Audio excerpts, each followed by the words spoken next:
오늘 말씀의 제목, 자, 하나님의 형상대로라는 제목으로 창세기 1장 1절과 27절 말씀을 통해서 하나님의 말씀 함께 나누도록 하겠습니다.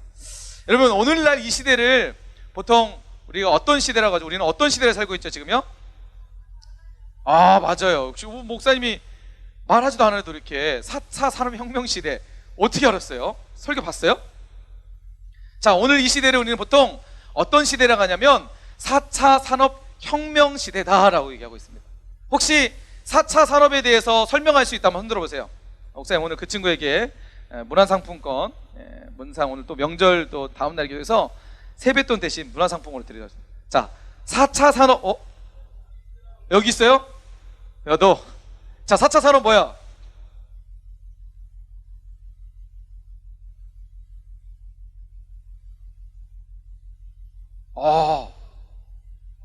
야, 오, 야, 진짜 뭐야? 야, 오늘 설교 끝. 자, 나오세요. 야, 너 어느 별에서 왔니? 야, 이 친구, 너 어디 뭐 IT 업계에서 일하니? 더 주시라고요? 잘생겼다. 와, 잘생겼다. 야, 대단하다. 야, 방금 저 친구가 얘기했던 내용이 뭐 틀린 말이 하나도 없어요. 자, 4차 산업혁명 시대에 우리가 보통 4차 산업 하는데, 사실 우리가 2020년 살고 있지만 이 4차 산업이라는 단어는요 이미 5년 전, 6년 전부터 있었던 이야기예요. 특별히 4차 산업에 대해서 목사님이 여러분과 오늘 잠깐 이야기를 하면서 이 시대에 우리가 어떤 관점으로 어떻게 이 시대를 살아야 될지에 대해서 오늘 말씀을 통해서 한번 보려고 해요. 여러분, 보통 4차 산업은요 1차 산업이 있었기 때문에 4차 산업인 거예요. 1차, 2차, 3차, 4차 산업이 있는 거예요. 18세기 후반에 영국을 중심으로 증기기관차가 만들어지게 됩니다. 개발이 돼요. 이 증기기관차는 개발이 되면서 그동안에는 사람들이 그 소나 말이나 어떤 이런 동물에 의해서 어떤 운송수단이 됐다면, 이제 18세기 후반 영국에서 증기기관차가 만들어지면서 엄청난 대량 물건들을 한 곳으로 이동하게 되면서 생산력이 증가하게 됩니다. 그러니까 산업이 폭발적으로 형성하게 돼요. 폭발적으로 발전하게 됩니다. 그게 18세기 후반에 1차 산업혁명이 생겨나게 된 거죠. 그래서 증기기관에 의해서 1차 산업이 되고요. 자, 2차 산업 하면 우리가 먼저 떠올릴 인물이 있어요. 바로 에디슨이에요. 에디슨이 뭐 만들었죠? 전구. 그렇죠? 전기를 이용한 전구를 만들었단 말이에요. 전기가 생산이 되면서, 전기가 만들어지면서 19세기 20세기 사이에 전기가 만들어지면서 어떤 일이 벌어지게 되냐면 공장들이 생겨나게 됩니다. 대량 생산의 시대가 오게 돼요. 대량 생산. 그동안에는 대량 운송수단이 발달했다면 2차 산업에서는 대량 생산, 공장들이 세워지고 전기에 의해서 그 공장이 움직이게 되고, 그 다음에 컨베인 벨트라고 해서 물건들을 이렇게 움직이는, 그래서 자동차 같은 경우에 예전에는 사람들이 가서 자동차를 조립했다면 이제는 컨베인 벨트가 사람이 있는 곳까지 와서 조립하고 하면서 엄청난 대량 생산이 이루어지게 됩니다. 그러니까 1차 산업에서 2차 산업이 일어날 때 산업이 폭발적으로 발전하게 되는 거예요. 그게 2차 산업이에요. 자, 3차 산업은 뭐 어떤 일이 벌어졌을까요? 3차 산업은 방금 발표했던 친구, 3차 산업의 핵심 기술이 뭐였어요? 3차 산업의 핵심 기술은 뭐라고요? 반도체? 그렇죠. 친구 똑똑하다. 컴퓨터. 마이크로소프트사에 의해서 이제 컴퓨터가 개발이 되고, 우리가 아는 애플, 그죠? 애플에서 컴퓨터가 만들어지면서 19세기 후반 정도에 20세기 후반에 우리가 아는 1990년, 목사님이 그 기억으로는 초등학교 때 플로피 디스크라고 해가지고 5.2인치인가 이만한 디스크에다가 꼽는, 그래서 컴퓨터 당시에는 윈도우라는 어떤 시스템이 구축되기 전에 286, 386, 486 이런 컴퓨터가 있었어요. 목사님 초등학교 때는 286 컴퓨터, 네모난 박스에다가 모니터가 이만한 모니터 있는데, 그런 거에 학교에 한두 대 정도 있어가지고 그냥 학교에서 이렇게 학생들에게 구경시켜주고 컴퓨터가 이런 거야 라고 소개해주는 그런 시간에 봤었던데, 목사님 중학교 올라가면서 컴퓨터가 486에서 586으로 되고 윈도우라는 시스템이 구축이 되고, 그러면서 이제 고등학교 올라가면서 혹시 우리 친구들 그런 게임 알아요? 리니지 게임 알아요? 그때 한참 리니지, 뭐 천리안 막 이런 통신이 발달하면서 인터넷이라는 발달이 형성이 됩니다. 컴퓨터와 인터넷이 발달이 되면서 3차 산업이 우리 20세기 후반에 우리 이 시대에 등장하게 되면서 산업혁명이 이루어지게 되죠. 자, 3차 산업에 이어서 각 산업혁명마다 엄청난 산업의 어떤 경제적 부분들이 폭발적으로 이루어졌던 시대였다면, 이제 3차 산업에서 4차 산업, 우리 제가 좀 전에 친구가 얘기했던 것처럼 4차 산업은요, 가장 핵심적인 기술이 뭘까요? 그렇죠. 뭐 인공지능, AI. 사실 이거 하나만 얘기할 수는 없어요. 4차 산업을 보통 우리가 뭐라 하냐면 초연결 사회라고 얘기합니다. 초연결 사회. 그래서 모든 것이 연결되고 보다 지능적인 사회로서의 전환, 진화예요. 진화. 이게 바로 4차 산업의 정의라고 할 수 있을 것 같아요.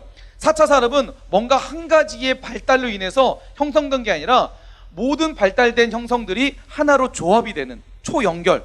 다시 말해서 컴퓨터, 우리가 말하는 사물 인터넷 뭔지 알아요?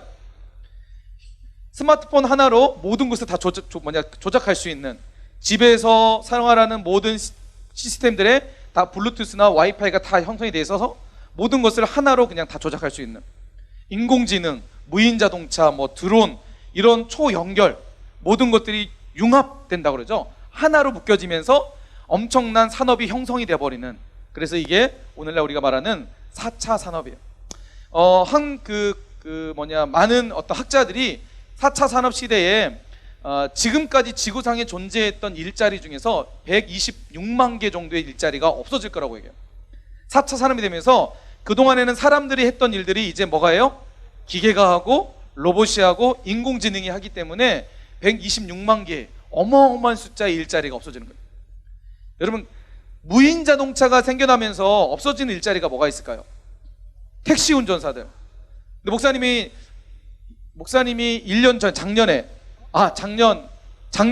작년에 일본에 갔는데, 지금도 우리나라에 서울에 가면 지하철에 무인 지하철이 있어요. 무인으로. 근데 작년에 목사님이 일본에 가가지고 일본의 지하철을 탔는데, 어떤 구간에서는 이제 사람이 운전하지만 어떤 구간에는요 사람이 아닌 그냥 기차가 그냥 혼자 움직여요. 무인으로 이렇게 인공지능으로 해서 시스템을 해서 움직이는. 그러니까 이제 우리가 살아가는 시대에는요, 지금 오늘날에도 무인 자동차 지금 나오고 있잖아요. 원래 2017년도에 2020년이 되면 무인 자동차가 우리가 살아가는 생활권에 거의 많이 들어올 거라고 이렇게 예측을 했는데 거의 많이 들어왔습니다. 무인 자동차 시대가 곧 우리 사회 가운데 벌어지게 돼요. 벌어지면서 없어지는 일자리는 택시 운전사들. 택시는 조금 늦게 없어질 거예요. 가장 먼저 없어질 것들은 버스는 정해진 노선만이 딱 정해져 있잖아요. 시간이 정해져 있잖아요. 그러면은 버스는 그 노선에 정해진 시간과 장소에 그냥 가면 되는 거예요. 그리고 또 뭐가 없어질까요? 운송업. 그죠? 부산에서 서울까지 운송하는 사람들은 부산에서 서울 지점만 딱 GPS만 찍어주면 어떻게 해요? 그냥 가면 되는 거예요. 운송업이 없어지고, 버스가 없어지고, 기차 운전사들 없어지고, 심지어는 오늘날 우리가 살아가는 시대에 보면은 의사 업종도 많이 이제 위태롭게 돼요. 요즘 왁슨이라는 인공지능 로봇이 직접 사람을 수술하기도 하고, 실제적으로 현재 우리가 살아가는 시대에 우리나라에도 왓슨이라는 인공지능 로봇이 있는데, 그것이 실제적으로 사람을 수술하기도 하고 건강을 진단하기도 하고 판단하기도 해요.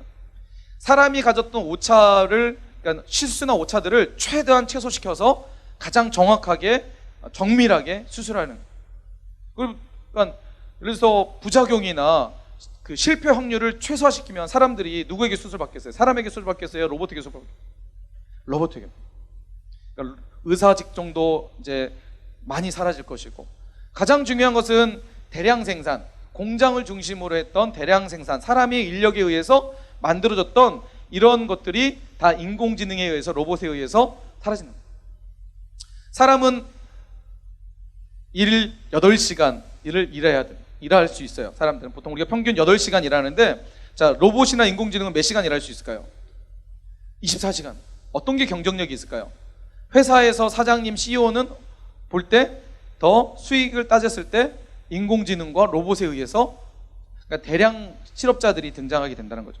자, 4차 산업은 우리에게 엄청난 새로운 세상을 주지만 또 새로운 우리의 삶의 변화들을 이제 만들어가게 된다는 것이죠. 자, 그래서 이런 4차 산업에 대해서 많은 학자들과 많은 과학자들이 또 많은 사람들이 이 4차 산업을 연구하면서 시대에는 어떻게 우리가 4차 산업을 준비해야 되느냐, 이런 부분들에 대한 많은 움직임들이 있습니다. 최근에 목사님이 봤던 책 중에 한 가지가 바로 4차 산업혁명 시대와 리더십, 교육과 교회라는 이 책을 목사님이 본 적이 있는데, 보면 빨간색 보면 한국의 교육은 반복과 암기 의존하는 교육이다 라고. 맞죠? 여러분 학교에서 지금 반복, 암기 이거 안 하고 있어요? 토론 중심으로 하고 뭔가 어떤 정답이 없는 어떤 과정을 중심이 하고 이런 것보다는 시험을 통해서 반복, 암기를 통해서 뭔가 교육이 이루어지고 있다. 근데 보세요. 반복과 암기에 집중된 규격화된 커리큘럼은 한국 학생들이 창의적이고 실제적인 능력을 갖추는데 방해가 된다. 그러니까 창의적인 생각, 문제 해결의 능력들, 4차 산업혁명 시대에 되면 이제는 어떤 반복과 시스템, 그러니까 1 더하기 1은 2야라는 어떤 이런 구조 속에서 시대가 흘러가는 게 아니라 새로운 방식, 새로운 공식에 의해서, 새로운 생각에 의해서 이제 시대가 이끌어가게 된다는 거예요. 그런데 반복과 암기를 통해서 한국 사회가 이렇게 흘러가고 있다는 거죠. 자, 그래서 이 책에 보면 이어령 박사라고 아주 정말 훌륭한 이 분이 계시는데, 이분이 한 얘기예요. 지금까지는 똑똑하고 지식이 많은 사람들이 세상을 지배했다면 새 시대, 4차 산업시대예요. 새는 인공지능이 더 똑똑하기 때문에 인간의 능력을 평등해지고 똑똑함으로 우열을 가릴 수 없게 된다.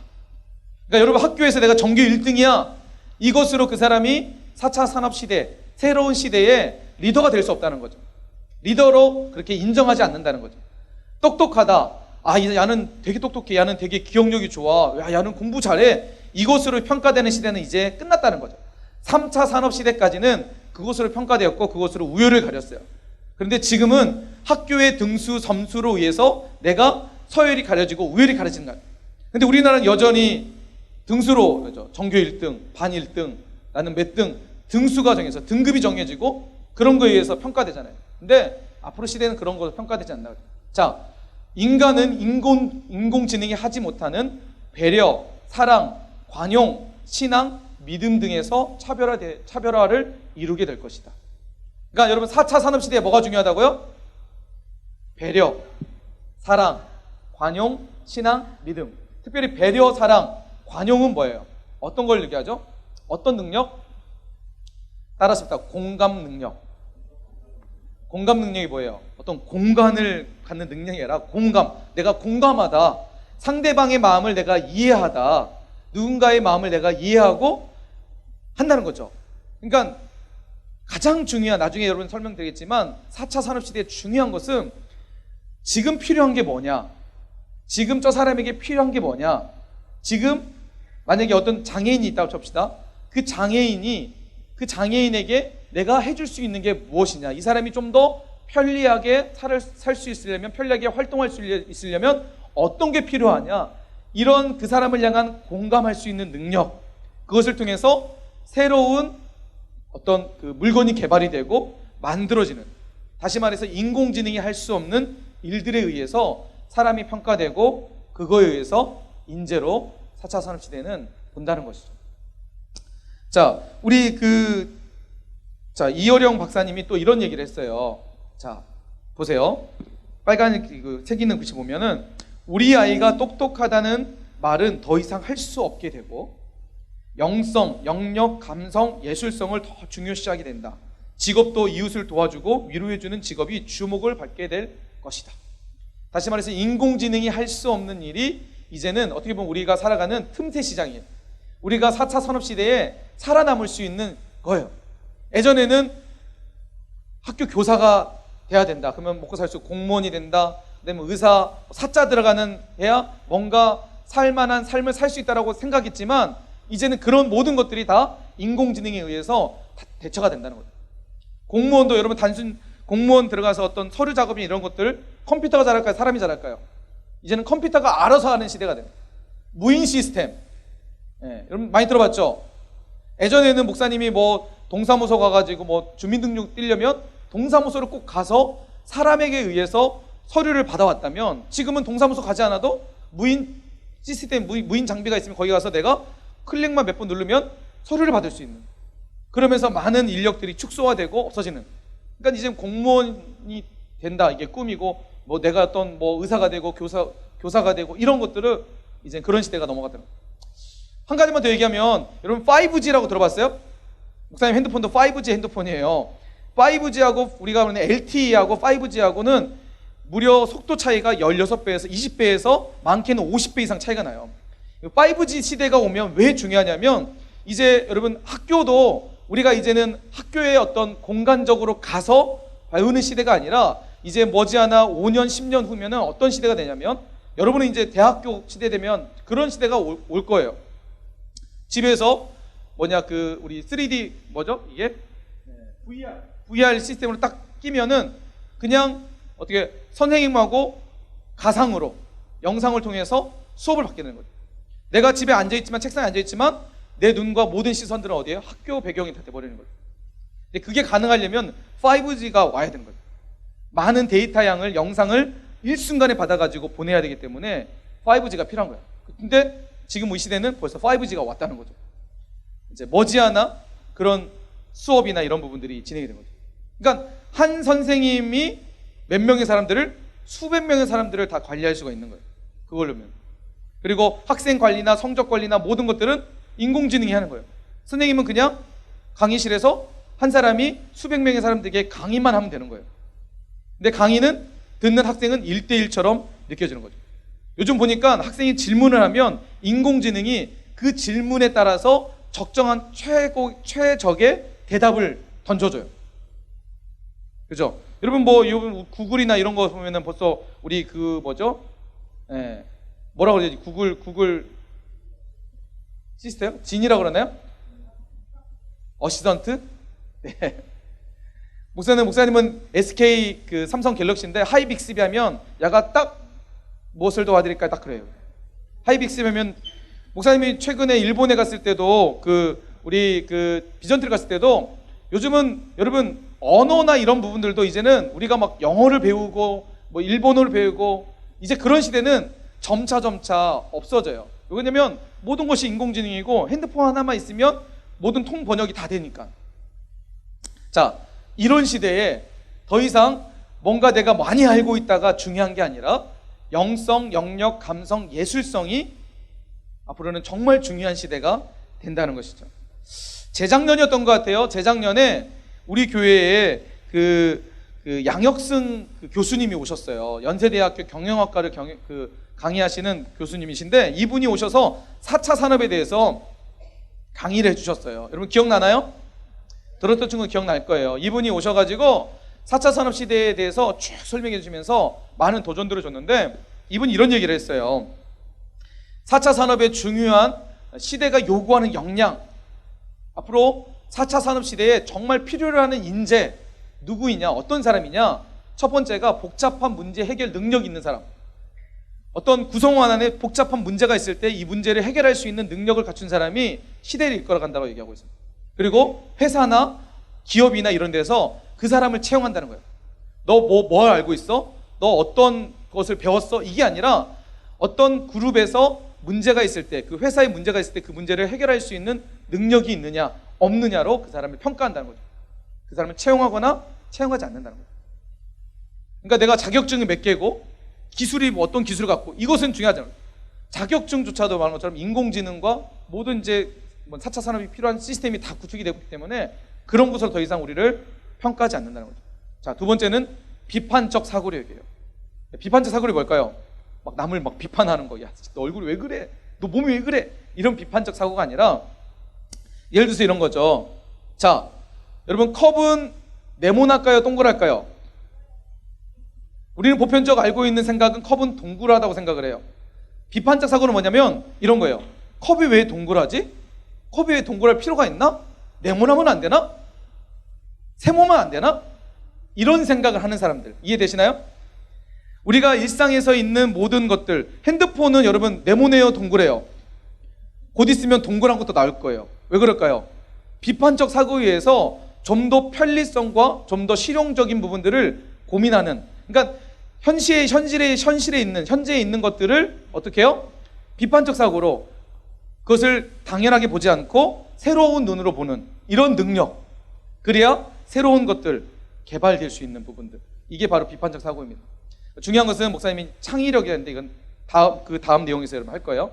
자, 그리고 사람 관리 능력, 타인과의 조정 능력, 감성 지능, 판단과 의사 결정 능력, 서비스 지향성, 협력성, 협상력, 인지적 유연성. 여러분 보세요. 4차 산업혁명 시대가 요구하는 역량을 보면 어떤 기술을 요구하나요? 어떤 의사로서 사람을 잘 치료할 수 있는 의사 능력, 뭐 이런 걸 얘기하나요? 그런 거와 전혀 다른 시대적 상황들이죠. 근데 우리는 중학교 여러분 시대 보세요. 학교에서 배우는 걸 보세요. 목사님 좀 안타까운 것은 그런 거예요. 지금 4차 산업인데 우리는 여전히 3차 산업에 머물러 있어서 3차 산업에 공부를 하고 있고 3차 산업에 맞는 지금 목표를 향해서 달려가고 있는 거예요. 여러분이 대학과 여러분이 앞으로 사회에 나갔을 때는 4차 산업 시대예요. 완전한 4차 산업 시대. 여러분이 지금 배우고 있는 것으로 써먹지 못하는, 여러분은 써먹지 못할 것을 배우고 있는 거예요. 좋은 대학교, 좋은 학교, 좋은 고등학교, 좋은 대학교, 좋은 직장이라고 생각하는 그것을 향해서 달려가는데 결국은 그것이 우리 삶의 행복을 보장해 주지 않는다는 것이죠. 한 가지만 더 얘기할게요.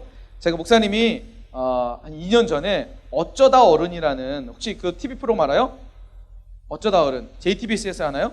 네, 그래서 그거 봤는데 최진기라는 인문학 그 강사가 나와가지고 이분이 4차 산업과 관련된 내용들을 여러 가지 얘기를 해줬어요. 그래서 2년 전에 목사님 들을 때 너무 충격적이었어요. 와, 앞으로 4차 산업이 이렇게 오면 우리는 어떻게 준비해야 될까에 대한 고민들을 많이 하게 됐었어요. 이분이 어떤 얘기를 했냐면 앞으로 4차 산업에 필요한 역량을 3가지로 딱 정리를 해주셨어요. 정리했는데 첫 번째가 바로 자유예요. 프리덤, 자유. 자, 분이 이 자유를 얘기하면서 예를 들었던 한 사람이 바로 스티븐 잡스였어요.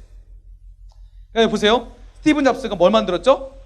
애플이라는 회사를 만들었고, 또 애플 컴퓨터를 만들고, 뭐 만들었어요? 가장 중요한 것은 아이폰이라는 걸 만들었어요. 여러분 혹시 뒤에 저기 컴퓨터 우리 뒤에 보면은 맥이 있어요. 저기 아이맥 컴퓨터가 있어요.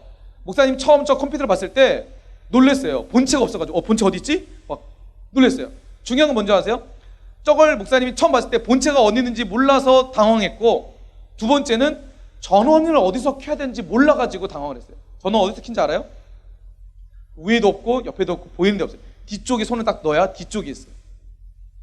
그러니까 이 스티븐 잡스가 저 컴퓨터를 만들 때, 아이폰을 만들 때 기존에 있던 우리가 가지고 있는 생각들을 다 바꿔놔 버렸어요. 우리는 전원은 보이는 곳에, 눈에 띄는 곳에 놔야 된다고 생각을 했지만 스티븐 잡스는 어떻게 해요? 보이지 않는 곳에, 그러니까 영원성을 가지려고 하는, 영원성, 전원일 없는 영원성을 가지려고 하는 그런 어떤 그 생각들에 의해서 만들어냈다는 거죠. 근데 스티븐 잡스가 많은 사람들에게 센세이션을 일으키고 많은 사람들에게 영향을 끼쳤던 건 뭐냐면, 이 사람이 이제 아이폰을 소개할 때 지금 무슨 복장을 입었어요? 청바지를 입었어요. 목 폴라티를 입었어요. 그동안의 사람들은 어떻게 생각했어요? 정장을 딱 입고 차려입고 와가지고 사람들에게 뭔가를 소개했다면, 이 사람이 갑자기 청바지를 입고, 그죠? 뉴발란스 신발을 신고 목 폴라티를 입고 막 손을 걷고 프레젠테이션을 하는데 너무 새로운, 그러니까 이런 어떤 새로운 시대에 우리에게 정말 필요한 것은 이 자유로움, 자기 개성, 이런 것들을 최대한 많이 필요하다라고 얘기해요. 그런데 한국 교육은 중학교 때부터 교복을 입기 시작하잖아요. 정형화된, 뭔가 정해진 그런 틀 속에서 마치 닭장 속의 닭처럼 뭐니까 사육되고 있는 느낌들이 많이 받아서 좀 안타까운 부분들이 많았습니다. 또 이 부분이 이런 얘기를 했어요. 최진기라는 분이 두 번째로 필요한 인재상 중에 한 가지는 긍정적인 사고이다 라고 얘기했어요. 긍정적인 사고. 비판적 사고를 통해서 어떤 부분들을 보면서 이 부분을 우리가 다르게 생각할 수 있는 부분이 있지만, 긍정적 사고는 긍정적인 생각이에요. 긍정적인 생각. 부정적 생각, 부정적 언어가 아니라 할 수 있어, 괜찮아, 더 나아질 거야. 긍정적 생각.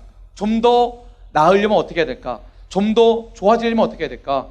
아, 내가 옷을 입었는데, 내가 학교를 가는데 좀 더 내가 편하게 갈 수 있는 방법이 뭐가 있을까?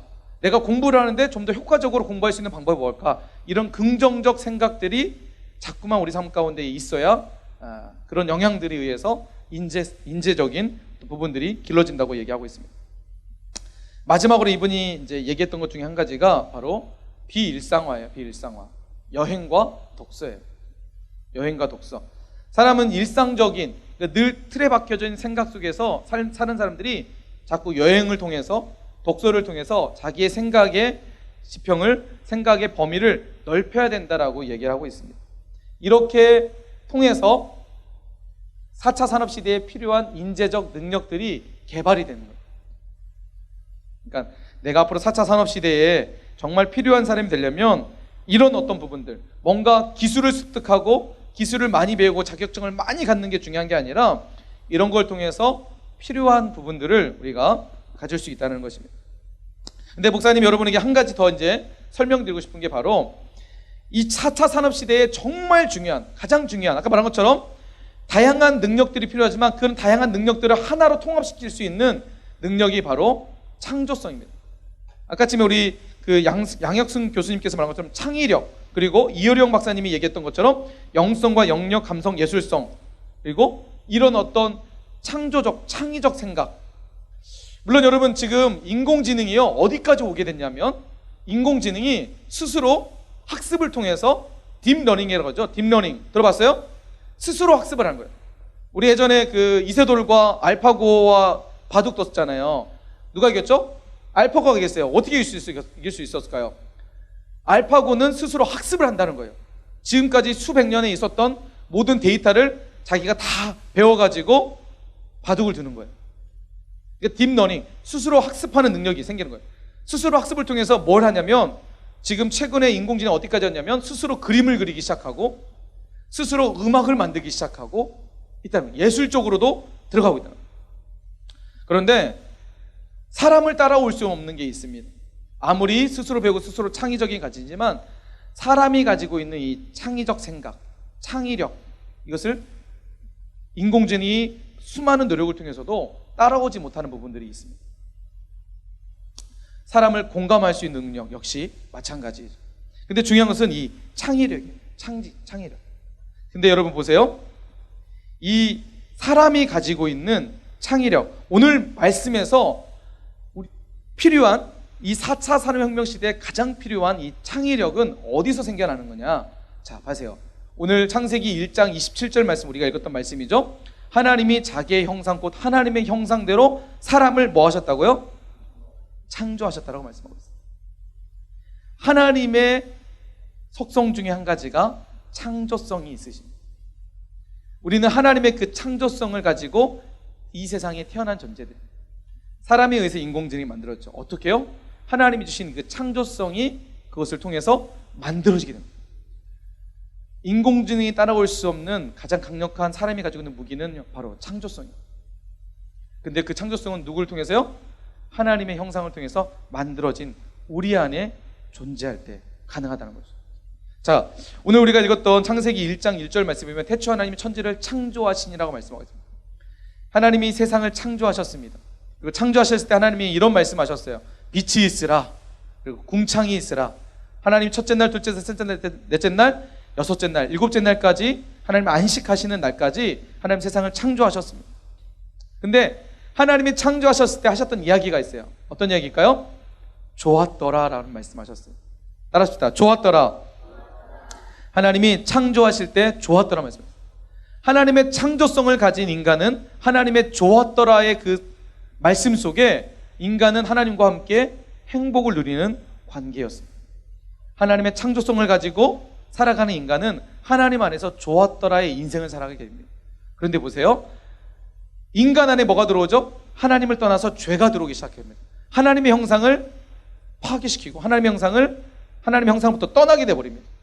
하나님으로부터 시작된 사람은 행복했지만 하나님을 떠나는 순간 불행하게 됩니다.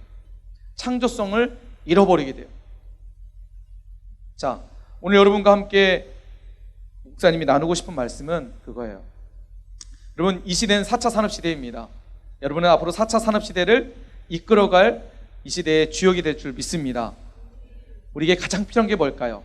바로 하나님의 형상이라는 거예요. 하나님의 형상으로 충만한 사람의 하나님의 창조성을 가질 수 있는 거예요. 세상에 없던 것을 만들어내는 하나님의 창조성이 그 사람 안에 충만히 채워지는 거예요. 그 사람이 결국 이 시대를 이끌어가는 사람이 되고 이 시대의 인재가 되는 것입니다. 더 많이 배우고 더 많이 내가 뭔가 성적을 올리기 위해서 몸부림할 그런 시대가 아니라 우리는 하나님 안에서 하나님의 형상을 회복하고 하나님의 모습을 따라서 이 세상을 이끌어가는 그런 시대에 살아야 된다는 것입니다. 여러분, 바로 그런 시대의 성경에 보면 오늘 이 시대에 우리가 그렇게 살아야 되지만 오늘 이 시대만 그렇게 살았던 것은 아니에요. 자, 창세기 41장 38절에 41절 말씀에 보면 요셉이라는 한 사람이 등장합니다. 여러분 아시죠? 요셉? 자, 요셉이 바로의 애굽의 총리가 됐을 때 바로가 이렇게 얘기해요. 바로가 그의 신하들에게 이르되 이와 같이 하나님의 영에 감동된 사람. 무슨 말이에요?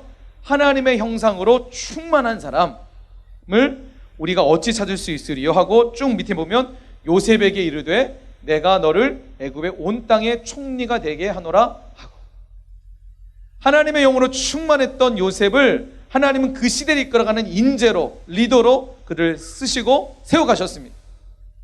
오늘 이 시대에 우리가 정말 필요한 게 뭘까요? 우리가 정말 가져야 되고 추구해야 되고 구해야 될 게 뭘까요? 따라서 합시다. 하나님의, 더 큰 목소리, 하나님의 형상이다. 여러분, 다른 것으로 내 마음을 채우지 않기를 축복합니다. 아멘. 수련회 갔다 와서 우리 친구들 많은 결단들을 했어요. 스마트폰, 목사님 그때 많이 결단했어요. 스마트폰에 우리의 마음을 뺏기지 말자. 우리의 시간을 뺏기지 말고 우리의 마음과 생각을 뺏기지 말자. 우리 하나님 말씀 앞에 예배와 기도의 자리에 우리가 더 열심히 참여하자. 여러분, 도전을 드렸습니다. 수련회가 끝난 지 한 2주 정도 됐어요. 여러분의 삶을 돌아보세요. 정말 스마트폰이나 세상이라는 좋은 것으로부터 내 마음과 내 생각을 빼앗기지 않고 하나님 말씀으로 내 삶을 지금 채워가고 있는지 한번 돌아봤으면 좋겠습니다. 여러분, 우리가 정말 가져야 될 것은 하나님의 형상인 줄 믿습니다. 하나님의 마음, 그리고 오늘 우리를 향한 하나님의 그 형상을 가지고 우리가 우리의 삶을 채워갈 때 우리는 이 시대가 감당할 수 없는 시대를 이끌어갈 수 있는 멋진 사람들이 될 줄 믿습니다. 오늘도 우리 말씀을 생각하면서 우리 안에 우리를 향한 하나님의 그 마음, 그리고 하나님의 형상들을 회복하고 이 시대를 이끌어갈 수 있는 인재로, 리더로 멋지게 쓰임받을 수 있는 저와 여러분 됐으면 좋겠습니다. 아멘.